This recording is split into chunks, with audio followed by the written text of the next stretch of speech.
Danielzinho, a galera não para de explorar o Watchmen do Alan Moore. Nossa, a DC tá torcendo até sair água, né, velho? Mas incrivelmente eles fizeram um acerto, uma série que realmente é bacana, é legal, cara. Olha, eu mordi minha língua, Alexandre. Eu não tava dando muita bola pro Watchmen da HBO. Falei assim, puta, o que será que vai ser isso? Eu não tinha gostado do primeiro trailer, achei que não tinha nada a ver. Nem eu. Tava assim, meio desconfiado mesmo. Mas é muito boa, cara. É uma série bem bacana. Muito boa. Eu diria que é uma das melhores séries de 2019 pra mim, cara. Uma série bem honesta, que é o que a gente vai falar no Sessão Pipoca de hoje.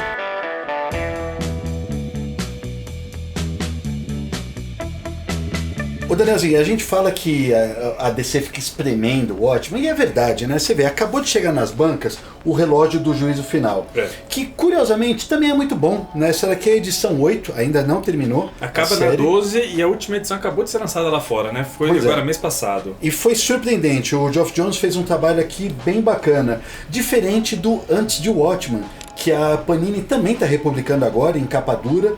A gente trabalhou lá na nossa época, a primeira vez que saiu, né? Tinha histórias bacanas, histórias medianas e histórias ruins. Mas no saldo geral, assim, não era uma série digna, que você falasse, pô, está... Faz jus ao original, né, cara? Porque o que a gente tá falando aqui? O Watchmen é, sem sombra de dúvida, uma das 10 HQs mais importantes da história do mundo, né? Aclamada por muita gente como a graphic novel mais importante. Exatamente. É muito difícil, até em parâmetros de gêneros, né, que a gente está trabalhando, embora seja tudo quadrinhos, as coisas são distantes. É difícil você comparar um Watchmen com um Contato com Deus. Então é difícil falar a mais importante, mas seguramente está no panteão das mais. Isso, e mudou tudo, né? Ela sai em 86, na época que está saindo Cavaleiro das Trevas, que está saindo Maus, e faz parte de um cenário de grande mudança mesmo para o quadrinho norte-americano, que isso acaba influenciando no mundo inteiro, né? Mudança e definição de paradigmas, que são aproveitados e estudados até hoje. E é um clássico, é maravilhoso. O Watchmen é irretocável, ela é perfeita do começo ao fim, escrita por um gênio, Alan Moore, e desenhada magistralmente pelo Dave Gibbons. Realmente a gente está falando de um material assim que não precisava de derivados, né? Ela funcionava muito bem sozinha, e ela funcionou durante muitos anos sozinha por conta principalmente do Alan Moore não deixar tocarem na criação dele de jeito nenhum. Exato. A DC Comics durante anos tentou trazer o Alan Moore de volta para fazer qualquer coisa relacionada ao Watchmen, qualquer coisa. Mas ele foi sistematicamente recusando-se a participar de Watchmen, e quando a relação dele com a DC azedou de vez, ele parou de fazer qualquer coisa para eles. E depois parou de fazer qualquer coisa para as majors de modo geral. E chegou ao ponto de azedar tanto que ele não queria nem o nome dele associado a qualquer coisa. Pô, cara, eu tive lá pessoalmente, eu contei a história já em mais do que uma ocasião, só tava eu e ele lá, e mesmo assim ele se recusou a assinar qualquer coisa que fosse da DC Comics.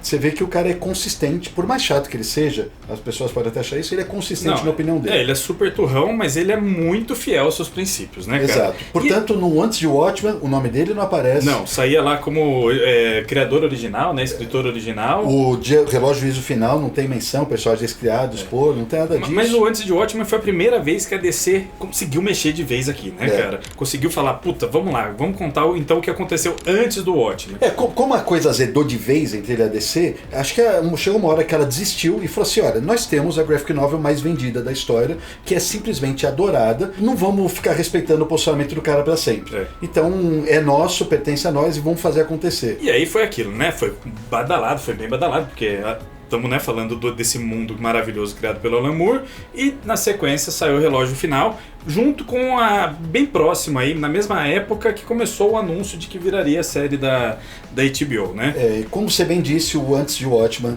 é um prequel, né, dentro do universo dele, enquanto o relógio do juízo final faz a junção entre o universo DC e o universo de Watchmen propriamente dito. Então agora tá tudo amalgamado. Tudo ligado. Todo mundo. O Batman vai se encontrar rotineiramente com os personagens de Watchmen e do jeito que quiserem. Nesse meio do caminho teve o filme do Scott Snyder, adorado por uns, outros acham que é mais ou menos. Eu não sei se tem muita gente que execra o filme dele. Não é um filme execrável. Eu particularmente não gosto muito, cara. Eu também não gosto. É uma adaptação bem ao pé da letra no sentido visual, só que muito das nuances, muito do valor de Watchmen tá nas discussões que o Alan Moore propõe, na importância, na envergadura que ele tem de conteúdo ali, né, de discussão que ele propõe, e eu acho que o Snyder não sacou muito esse lado do conteúdo. Ele sacou muito o visual, mas não sacou muito o conteúdo. Mas enfim, não vamos criticar aqui o filme, que a gente não gosta tanto, e ele faz um final completamente diferente da HQ, e aí os fãs mesmo ficaram bem putos, né? É o que mais deixa o pessoal puto, embora o final.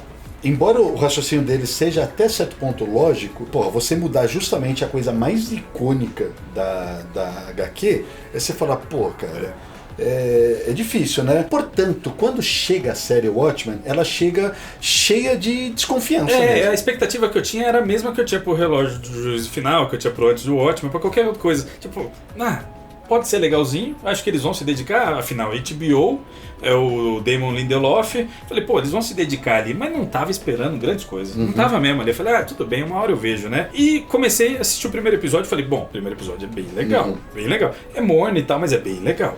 Segundo episódio, pô, bem legal. Terceiro episódio, eu falei, porra, é legal pra caralho essa série. Aí eu comecei a ficar vidrado e basicamente assim, eu adorei os 9 episódios, cara. E eu gostei muito da dedicação que o Damon Lindelof ele colocou no projeto. Ele é um cara, muito traquejado, né? Sim, e muita bagagem. Ele fez 3 grandes séries sobre trauma. Lost é sobre trauma, pós o 11 de setembro. Leftovers é sobre trauma, como um mundo reagiu quando 2% da população desapareceu. E o Watchmen é sobre o trauma que aconteceu no ataque que matou milhões de pessoas, lá, o ataque a Nova York que matou milhões de pessoas. Ao mesmo tempo, ele também é um cara muito nerd. Quando você olha, ele fez o roteiro de Guerra Mundial Z, do Cowboys and Aliens, do Prometheus. Então é um cara que tá com o pé muito dentro desse cinema pop. E adora quadrinho também, já fez quadrinho pra Vertigo já.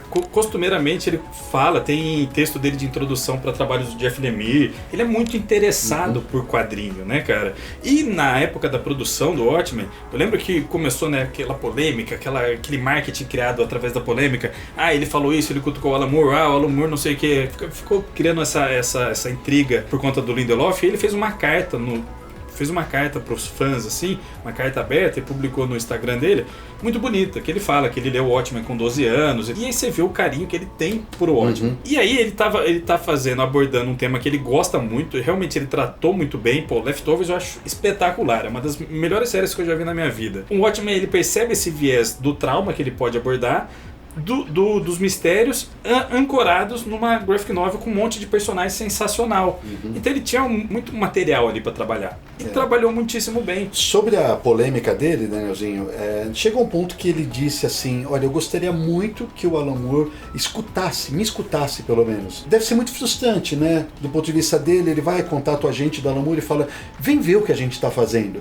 Só que o Alan Moore foi intransigente nesse ponto, e ele até falou assim, olha, ele tem as razões dele, não vou ficar discutindo, eu gostaria que ele tivesse escutado e que ele visse. Paciência, não aconteceu. Então a gente não pode ficar falando sobre o que poderia ter sido com a assessoria do Alan Moore e tal. É até interessante porque quando você pega esta edição da Panini aqui, ela abre com uma introdução do Alan Moore, que foi uma introdução acho que de 1988, de uma das reedições. E o Alan Moore fala aqui que eles estavam discutindo o filme de Watchmen. Então, ao longo da carreira do Alan Moore, muita água passou por baixo daquela ponte, a ponto dele perder esse encanto. Né, e fala assim, não quero mais nada com isso realmente.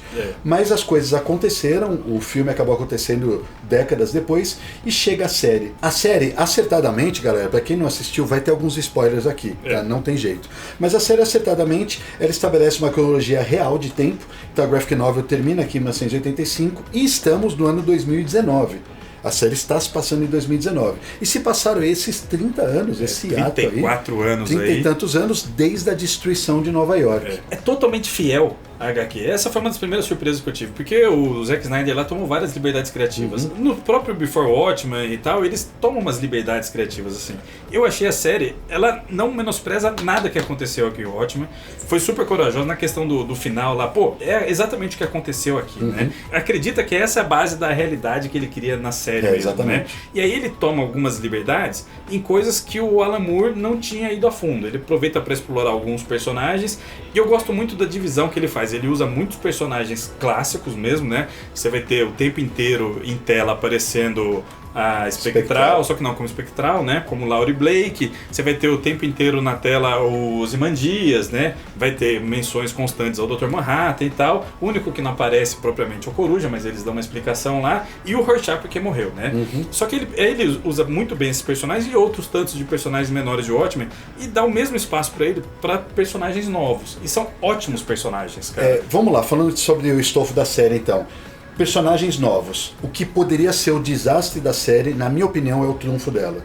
Eu acho que os personagens novos são muito bem trabalhados. Muito bem trabalhados, muito. A protagonista da série é a Sister Night, da Regina King. Ela já tinha colaborado com o Lindelof lá em Leftovers e ela é sensacional. A atriz é fantástica e é a melhor super-heroína que eu já vi em série e em cinema, eu acho, cara. Ela manda muito bem. Assim, de um produto original, né? Ela manda muitíssimo bem, a personagem é muito bem escrita, muito legal, muito corajosa, né? Aí tem o Looking Glass, que é um personagem novo sensacional. Tem toda a galeria lá de policiais, né? Tem alguns bem interessantes. Uma coisa que no meio da série quase me desagradou foi que assim, a série criou personagens femininas muito fortes. Muito fortes. Isso é positivo. Mas se você faz isso em detrimento de personagens masculinos, se você transforma todos eles em psicopatas ou em personagens idiotas, não é mais uma força da série, é uma fraqueza, né? Mas do meio da série em diante, ele começou a trabalhar personagens masculinos bons. Muito. O Looking Glass, que ele parecia um personagem idiota até o 5º episódio, que o 5º episódio é focado nele, de repente o 5º episódio você fala, caramba, esse personagem é muito bom. Nossa, a origem dele é muito boa. E aí no 6º episódio você tem a origem do avô da Sister Night. A gente não precisa dar o spoiler aqui, mas você tem a origem do avô da Sister Night. É um episódio excelente também. O 6º episódio eu acho maravilhoso, é o melhor episódio da temporada inteira. Sensacional. E ele tem uma sacada, é o tipo de sacada que eu queria ver a reação do Alan Moore. Eu desconfio, sinceramente, que o Alan Moore deu uma espiadinha no HBO e viu um pouquinho dessa série ali. Não tem como. Porque deve ter chego no ouvido dele. A Melinda Gabb deve chamar, Alan, vem cá, vai começar. E ele deve ter dado uma espiadinha, porque ele não é totalmente desligado do mundo, né? Muito pelo contrário. A gente sabe que o Alan Moore gosta da HBO. Tem uma frase dele maravilhosa, falando, por exemplo, de The Wire, que foi a melhor série já feita. A gente sabe que ele assiste TV e assiste HBO e tem TV a cabo lá em Northampton.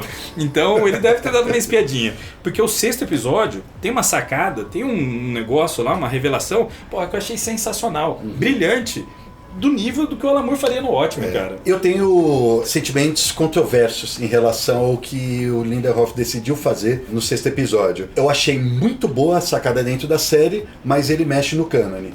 Aí o nerd dentro de mim fica um pouquinho assim balanceado. Mas eu acho que ele explica bem. Tem um cânone aqui, só que é um cânone contado por outra pessoa, né? Pelo Hollis Manson, no caso, né? Sim, exatamente. Lá ele dá uma distorcida nisso e muda, né? Pra funcionar pra trama. Eu achei isso muitíssimo bom, cara. Muito legal. A gente, não vamos dar spoiler, mas a gente tá falando do episódio do Justiça Encapuzada. É bem... Na verdade, aqui, ó. Alerta de spoilers. Entra nesse segundo. Vai durar 2 minutos. Danielzinho, o Justiça Encapuzada, na verdade, ele é então o avô da Angela. O avô da Sister Night. Ele obviamente é negro. Justiça Encapuzado, no original do Alan Moore aqui, era branco. Tem explicação para ele pintar o rosto na série, né? Ele muda o cânone. E aí é muito legal porque o herói que inspirou todos os heróis, na verdade era negro, mas ele precisava se passar por branco porque ele jamais seria aceito.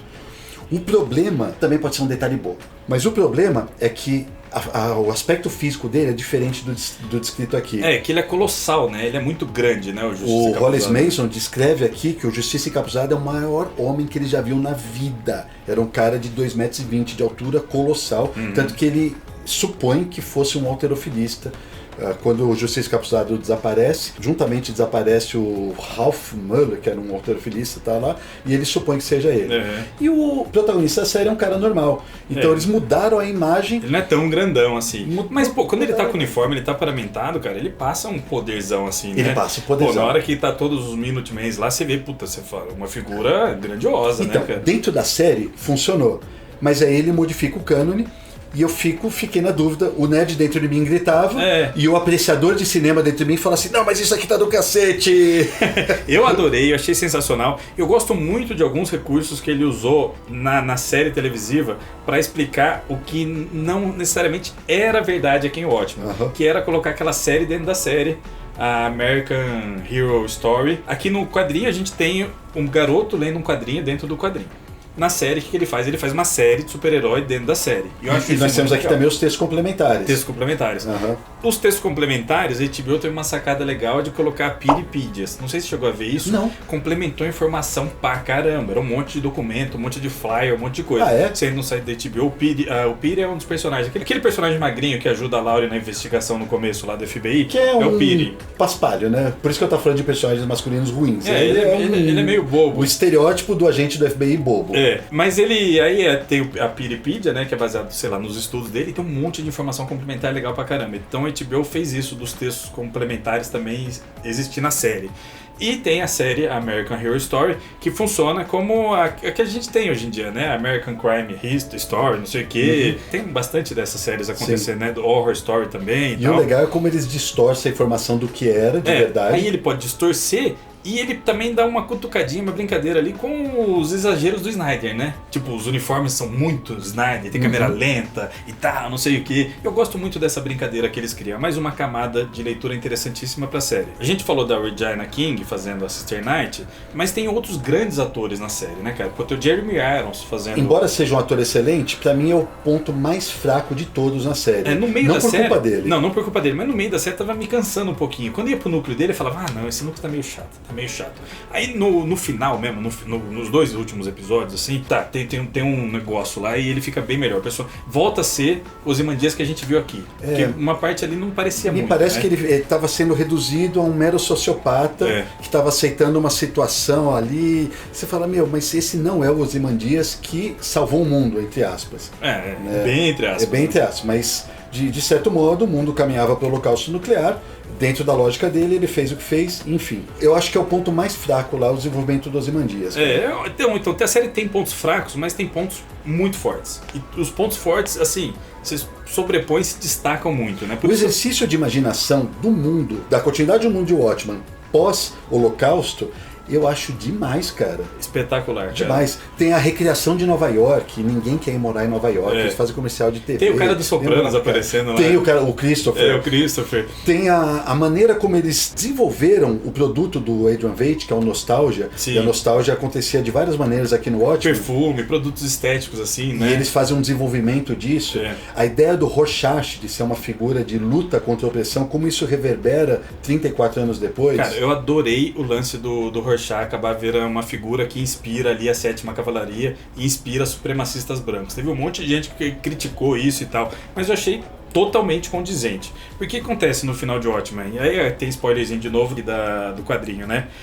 O Rorschach morre, só que os diários dele, diário, tem que ter na cabeça que o Rorschach era um puta do maluco também, doido. Né? Um demente. E os diários dele vão parar no The News Frontiersman, que é um jornal conservador, um jornal de direita, né? Tinha umas matérias bem especulativas e tal, mas é um jornalzão da direita. Esse jornal vai publicar o Diário do Rorschach. E essas falas dele, esses pensamentos dele, imagina, depois de 30 anos, foram amplamente distorcidos, né? Alguns era o que ele queria dizer, mas puderam distorcer, e as pessoas distorcem qualquer coisa, né, Lê? E tem a questão da teoria da conspiração também, porque o Rorschach, aquele puta louco que todo mundo via no jornal, que matou um monte de gente e tal, desmascara uma teoria, a maior teoria da conspiração de todas, que é a destruição de Manhattan em prol do bem mundial. Quem vai acreditar nesse cara? Mas peraí, que você falou, 30 e tantos anos depois, tem um monte de louco que vai acreditar nele. Um monte. E os caras pegam ele como uma figura, um supremacista branco, distorce um monte de fala. E no começo da série,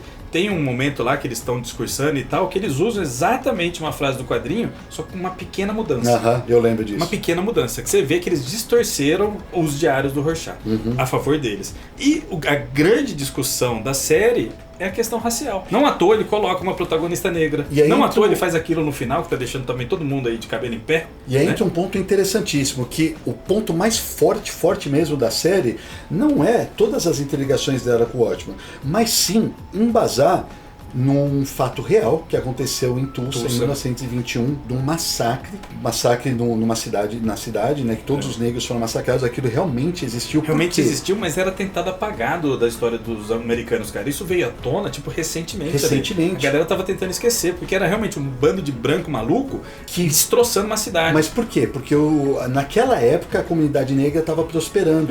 E essa cidade em específico era muito próspera, né? Os caras falavam que era a Wall Street negra. Né? Exatamente. Eram grandes comércios. Lá no centro de Oklahoma.